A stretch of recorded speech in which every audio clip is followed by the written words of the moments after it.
Hola Juner, bienvenido a tu podcast. Si eres una persona que está de acuerdo en que la salud es importante, está interesada en aplicar cambios para mejorar y además apuesta porque este sea el momento, estás en el lugar adecuado. Soy Edgar Barrionuevo, ahora mismo doctorando en nutrición. Fundé mi primer centro de salud integrativa Pure Corpore hace ya más de 10 años y ahora también lidero Ayunízate, la primera academia de habla hispana en el mundo sobre el ayuno como herramienta para potenciar tu salud. Aquí vamos a descubrir la ciencia y las maravillas que hay detrás del ayuno y cómo este, en todas sus modalidades, tanto intermitente como prolongado, transforma y potencia nuestra salud. ¡Adelante! Recordarte que la información de este podcast es meramente informativa y divulgativa, que en ningún momento pretendemos ni diagnosticar ni tratar a ninguna persona. Recuerda que la responsabilidad sobre tu salud recae principalmente en ti y en aquellos profesionales sanitarios que conocen tu caso y pueden tratarte de forma individual. Hola Ayuners y bienvenidos de nuevo a este podcast sobre salud. En este caso hablaremos de los probióticos y los prebióticos. ¿De acuerdo? Probióticos se le llama a ese conjunto de bacterias sanas que tienen una incidencia directa sobre la salud, sobre nuestra salud. Y los prebióticos, en cambio, son aquel conjunto de alimentos que lo que hacen es nutrir precisamente este conjunto de bacterias. Antes de nada me gustaría hablaros que el sistema digestivo dentro del sistema digestivo no solo existen bacterias más nocivas y bacterias sanas, sino que hay un conjunto de microorganismos que forman todo lo que se llama la microbiota intestinal. Ahí podemos encontrar, por ejemplo, arqueas, podemos encontrar levaduras, hongos, incluso podemos encontrar virus. El concepto de probiótico, entonces, es aquel tipo de microorganismo sano que se encarga de dar solución a algunas de las necesidades de nuestro sistema digestivo, de nuestra salud inmunológica, también de nuestra salud hormonal, por ejemplo, e incluso nuestra salud cardiovascular. Pues una vez ya vamos sabiendo qué es esto del probiótico, deberemos acabar de definir qué es el prebiótico. El prebiótico no deja de ser aquel alimento que come el probiótico. Así pues, tus bacterias intestinales se alimentan de ciertos nutrientes o de ciertas materias orgánicas. Y el prebiótico no dejaría de ser aquello que nutre al probiótico. Una vez entendido esto, es importante entender qué papel juegan en nuestra salud. Es decir, parte de estos probióticos, bacterias intestinales, microorganismos en general llevan casi toda la vida con nosotros. También es verdad que colonizaron el sistema digestivo, ya no solo el nuestro, sino también de nuestros predecesores, nuestros abuelos, tatarabuelos, y nos podríamos remontar incluso a los primeros Homo sapiens. Estas bacterias tienen una importancia tremenda desde un punto de vista también de información, es decir, nuestros genes, alrededor de los genes del ser humano, alrededor de 20-25.000 genes tenemos, y fijaros cómo las bacterias tienen aproximadamente entre 3,3 millones de genes. Toda la población bacteriana que puedes llegar a tener lleva una información intrínseca en ella misma muy potente. Así pues, la teoría habla de que nuestros genes se suman o se multiplican con los genes de esas bacterias sanas y nos acaban dando muchísima, pero que muchísima información. ¿Cómo interactúan estas bacterias en el organismo? Pues bueno, los probióticos están en diferentes partes de nuestro sistema digestivo. De hecho, la primera parte del sistema digestivo, que como ya sabréis es la boca, el esófago, el estómago, incluso la mitad del intestino delgado, no tienen tantas bacterias intestinales como la tiene la segunda parte del intestino, en este caso el colon, ¿de acuerdo?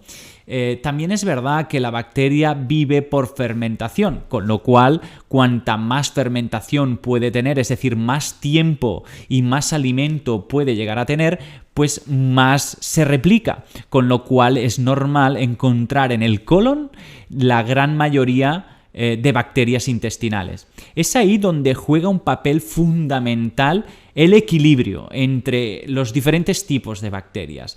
Tenemos bacterias de diferente índole, pero ahí juega un papel muy importante el equilibrio entre los que se llaman las bacterias firmicutes y las bacterias proteolíticas. ¿Y por qué esto sucede?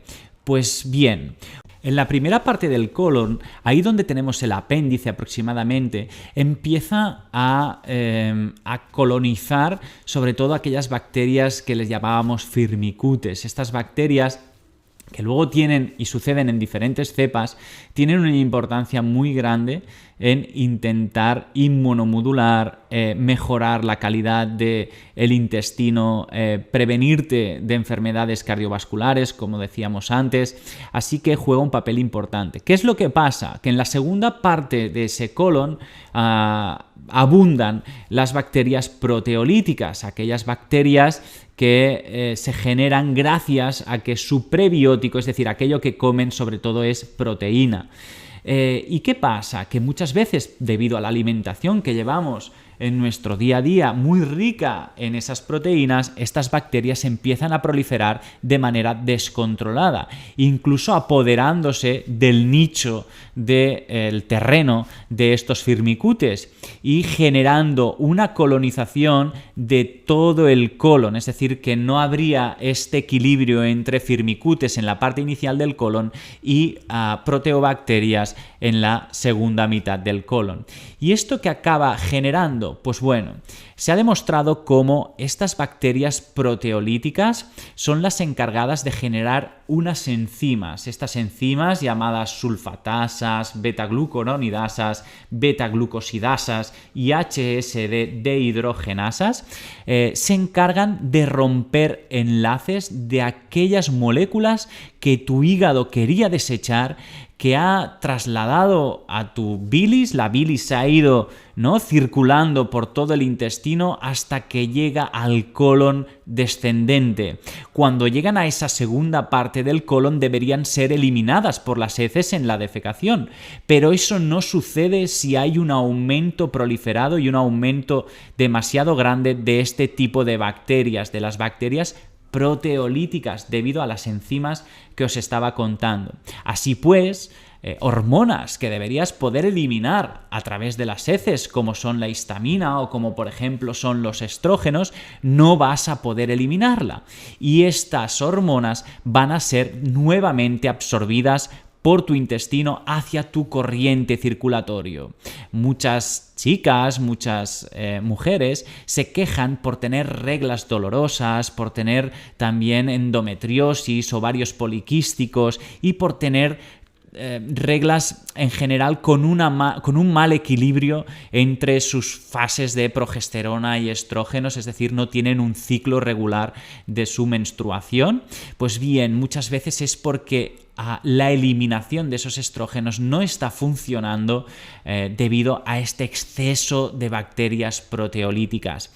A este conjunto de bacterias que se encargan de generar un buen equilibrio de la salud hormonal femenina en este caso, pero también masculina, se le llama estroboloma. Fijaros, hay otros casos en los que un mal equilibrio entre las bacterias y tu sistema digestivo generan problemas. Aquí está una bacteria que seguramente ya conocéis. Esta bacteria es el Helicobacter pylori. Esta, a diferencia de las que estábamos contando con anterioridad, vive en el estómago.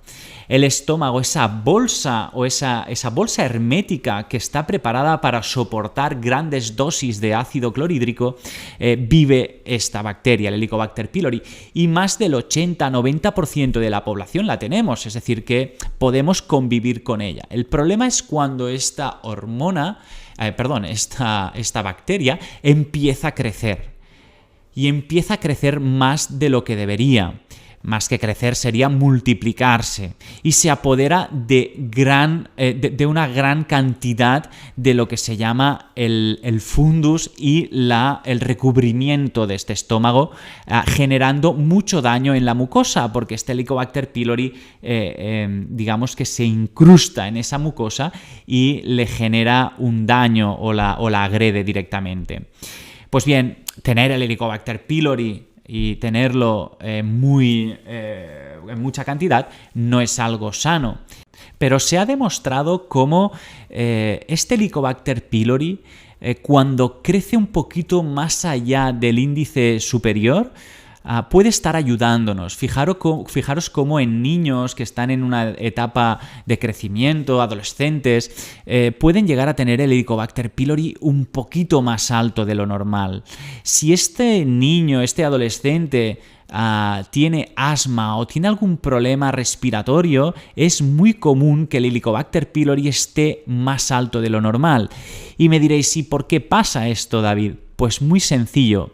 Ese Helicobacter pylori está protegiendo delante del asma de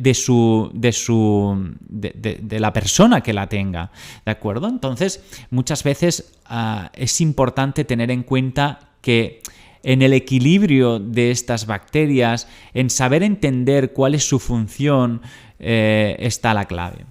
Otros casos, por ejemplo, que nos ayudan nuestras bacterias intestinales, en este caso, pues estos probióticos, sería a nuestro sistema inmunológico. Y es que hay muchos probióticos, por ejemplo, el Escherichia coli, y otros que se encargan de inmunomodular, es decir, de que el sistema inmunológico esté bien equilibrado.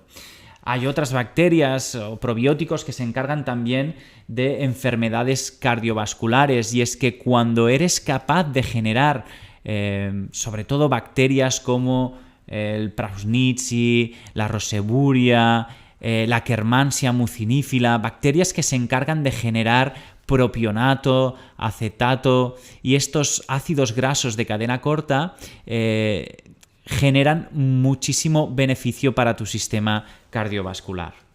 Por último, tenemos una relación directa, y ya podemos corroborar que es así, entre tu sistema nervioso, tu sistema nervioso central, tu sistema incluso psicológico y tu flora bacteriana. De hecho, gran parte de una hormona tan importante como es la serotonina se secreta en más de un 80% en tus células enterocromafines, en las células llamadas también de Kulczynski dentro de tus enterocitos. Y esta hormona tan importante como la serotonina, que se encarga de muchas cosas, ya no tan solo de generarme cierto agrado por las cosas, cierta felicidad, sino también de prevenir de contracturas, de tener una buena calidad del sueño, de termorregular bien tu cuerpo. Toda esta serotonina se secreta en estas células que decíamos, y a la vez estas células acaban secretando más serotonina por la intervención de ciertas bacterias intestinales. Es decir, que la conjunción entre la bacteria estimulando la célula de tu pared digestiva genera una fabricación mucho más importante de esta hormona. Por ejemplo, en este caso tenemos probióticos como el Lactobacillus rhamnosus, el Lactobacillus helveticus, o el Bifidobacterium infantis o Bifidobacterium longum. Este tipo de probiótico, que los podéis encontrar en parafarmacias, farmacias, herboristerías, ayudan a interaccionar, ayudan a generar un mayor movimiento de estas células y, por lo tanto, generar más serotonina. Esta serotonina es muy curioso cómo viaja a través del corriente circulatorio unido a las plaquetas, a estas células de vuestro sistema circulatorio, y llegan a la barrera hematoencefálica del cerebro. Ahí es cuando, gracias a estar bien acompañadas por las plaquetas, pueden atravesar la barrera hematoencefálica y direccionarse a esas sinapsis neuronales y poder hacer la acción que deben hacer como neurotransmisor, ¿de acuerdo? Pues bien, todo esto lo podemos ver a través de un test que se hace en heces que se le llama analítica de heces. Cuando uno tiene una analítica de heces, que es analizar qué tipo de bacterias hay en estas heces, es capaz de estimar cuál es la colonización de cada una de las bacterias en diferentes puntos del intestino. Así que podremos observar si tenemos de unas, pues las funciones que desarrollará esas bacterias dentro de nuestro sistema digestivo serán unas, y si tenemos bacterias más nocivas, pues seguramente tengamos algún síntoma, ¿de acuerdo? Un punto a destacar también muy importante es que no cuantas más bacterias uno tenga dentro del sistema digestivo será mejor. Así pues, como todo en la vida, el equilibrio, el hecho de tener diferentes bacterias de muchos tipos diferentes, de muchas cepas diferentes, acabará generando una eubiosis intestinal. De hecho, desde un punto de vista teórico, tenemos el concepto de eubiosis, que es el concepto de que todo está en equilibrio y las bacterias intestinales sanas se equilibran incluso con aquellas que no lo son tantos. El claro ejemplo es el que citábamos antes con el Helicobacter pylori. Y luego hay gente que tiene disbiosis intestinal. La disbiosis intestinal es cuando una persona ya ve que las digestiones son más lentas, de que quizás son más fermentativas de la cuenta, con lo cual se hincha después de comer. Digamos que no tiene una correcta relación entre todas estas bacterias que citábamos antes, ¿de acuerdo? Cuando uno tiene muchas y muchas bacterias, a esto se le llama sobrepoblación bacteriana. Y cuando tienes sobrepoblación bacteriana es muy común que te sientas hinchado o hinchada y que tengas muchos gases. Pues bien, a través de esos gases vamos a poder determinar también qué origen o qué tipo de bacteria puedes llegar a tener. Si, por ejemplo, tu caso es el de una persona que tiene muchos gases, se siente muy hinchado, y cuando realmente puede expulsar esos meteorismos no tienen olor, es decir, que aparte de no tener olor, sí que en este caso son muy ruidosos, digamos que salen de forma muy explosiva. Cuando es así es que por norma general, porque tampoco no es ciencia exacta, por norma general es que hay un predominio más de unas bacterias llamadas metanogénicas. ¿Sí? Al final el gas que producen es metano, este gas metano es inoloro, no huele, pero sí que es verdad que es como si fuera una traca, como si fuera algo los expulsas de forma muy explosiva. Luego tenemos otro tipo de gas. Este gas es muy diferente al que citábamos ahora. Es un gas más pesado, más denso. De hecho, es más denso porque contiene azufre, con lo cual vas a ver que el olor que hace es muy característico. Es como un olor a huevo podrido, de hecho, azufrado. ¿Sí? Este gas, este meteorismo, no sale con la misma contundencia que salía el anterior, sino que al ser más pesado y más denso, por norma general, no hace ningún tipo de ruido.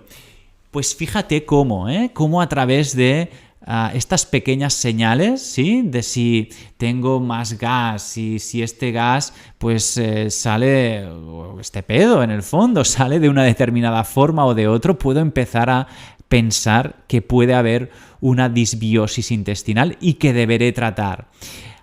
Muchas veces cuando uno cree, tiene la curiosidad o ya tiene la sensación de que las cosas no están funcionando bien, es cuando se recomienda pues hacer la analítica de heces y a partir de ahí valorar, ahora sí, de forma fehaciente, de cuáles están predominando más, y a partir de ahí también, pues en el caso de que hayan muchas y haya sobrepoblación bacteriana, pues entonces lo que hacemos es dar antibióticos naturales, que ahí estaría, por ejemplo, el orégano, un extracto de orégano podría también paliar este exceso de bacterias metanogénicas. Podríamos dejar de comer también prebióticos, ¿os acordáis? Prebióticos que están nutriendo a estas bacterias que están proliferando excesivamente, con lo cual dejaríamos de comer sobre todo almidón resistente, fibras solubles, lo que se llama una dieta FODMAPs, es decir, baja en fructooligodisacáridos. ¿De acuerdo? Si mi caso es el contrario, es decir, tengo más bacterias inhibidoras de sulfato, es decir, con mucho azufre, lo que haremos ahí es reducir sobre todo la dieta proteica, dejaremos de comer más bien carne, huevos, proteína en general, porque esta proteína acaba generando este azufre y este azufre al final es lo que comen todo este tipo de bacterias fermentativas, y que recordar que son gases que huelen mal y que generan incluso dolor abdominal. Por último, es importante que entiendas que la forma de tener y de tener probióticos, de tener bacterias sanas en el intestino, es mediante la alimentación. De hecho, en un 5 o un 10% del total de la alimentación deberías estar consumiendo probióticos, es decir, las bacterias sanas que hemos citado en más de una ocasión durante el podcast. Y esto lo voy a consumir a través de los alimentos fermentados o fermentativos. Así pues, la cultura mediterránea tiene alimentos fermentativos como los yogures, como por ejemplo también el kéfir, también el chocolate puro negro, sería un alimento fermentativo donde también llevaría muchos fermentos, muchos probióticos, el queso, también los encurtidos o los pickles, encurtidos que son estos botes con hortalizas o con cebolletas, aceitunas, pimientos, rábanos, y que tienen ese punto fermentativo porque al final los han hecho en conserva. Y también encontraríamos otros que ya no son propios de la cultura mediterránea, sino que son más de otras culturas, pero que también hoy en día, pues bueno, no está de más tomarlos, porque recordar que el éxito en cuanto a tener una buena eubiosis es tener diversidad bacteriana, es decir, tener muchas familias, cepas diferentes que estén generando actividad metabólica y de otro tipo dentro de cada uno de vosotros, ¿de acuerdo?